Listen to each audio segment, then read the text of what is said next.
Okay. Okay. So it starts. That's bread. I know that. Raisin walnut bread. Right there, you're. Oh. And like I said, the raisin walnut bread comes from. It's the bread that you would find on a cheese plate. Oh. And so it's the bread that we use in the grilled cheese. You're just turning the cheese plate upside down. Now next is our taleggio cheese. And the best part about using a cheese like this, like, first of all, you can smell it. But second of all, it's already partially melted because it's so gooey, it's like putty. Which makes for a really gooey sandwich and frankly an easy grilled cheese to make. So what I do is I press it in my hand like that and we put it on the bread.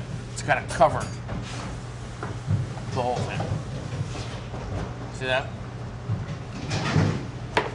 The next one is going to be some apricot caper puree. Dried apricots and capers blended together. It brings a sweetness and a saltiness to the dish. You gotta know what you're doing. You kind of gotta know what you're doing. But, you know, grilled cheese is turning into a competition for the big boys. So you gotta come correct. Next, I'm gonna build a sandwich. I put a little bit of arugula in there. And to me, the arugula is there for freshness. You've got to have some sort of vegetables at the end of the day to just for digestion.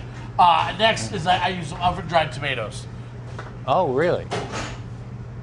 I thought those were peppers looking. And that's going to make for, rather than, I don't like to put fresh tomatoes on a grilled cheese. I know a lot of people do, but I think they're too watery and they make the sandwich soggy. Yeah. And frankly, with the intensity of this cheese, you need a tomato that's intense as well. It's intense. So by drying it in the oven a little bit, it kind of heightens its flavor. Last, but certainly not least, this sloppy Joe-like mixture is our beef short ribs. And again, Beef remember, short ribs. Yeah, chopped beef short ribs. Glazed So up isn't it in becoming a ham sandwich then? Well, it's not Grilled ham, it's and beef. cheese. Is that croque madame or monsieur? Something like that, monsieur, I believe. But like I said, I only put a little bit on there. And I put it on there enough for it to get the flavor.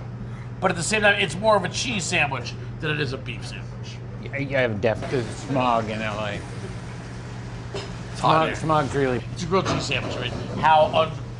It's not meant for health. It's health food for the soul. Now that's butter and mayonnaise. No, this is a little bit more butter. I'm just gonna butter that side. You don't spare on the butter, do you? No, I'm not. I'm not a big fan of sparing on anything. For me, it's go big or go home.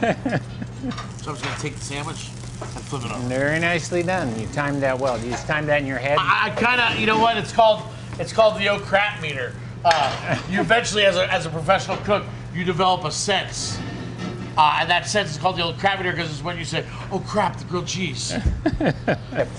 So, flipping. I have a real problem with flipping. The key when you're flipping it is you want to press down on the bread, and so you're squeezing it together. Okay. And that gives you, and don't be afraid to get close to the pan and let your fingers kind of guide it.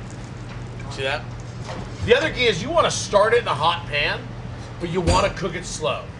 Slow is the key because it gives it that opportunity to make that nice, even coloring. And it melts on the top. cheese. And it gives you a chance to melt the cheese too. This is the piece de resistance for sure. Oh, I like that. Fancy plate too, right? You like that? Presentation. Hey, it's worth 5 or 6 points. Wow. This is a grilled cheese sandwich.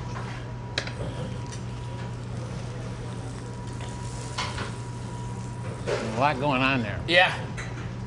That's how we roll. It's delicious. That right there, that is the sign of a good grilled cheese sandwich. I'm from the health department. Yeah. If I fall over dead,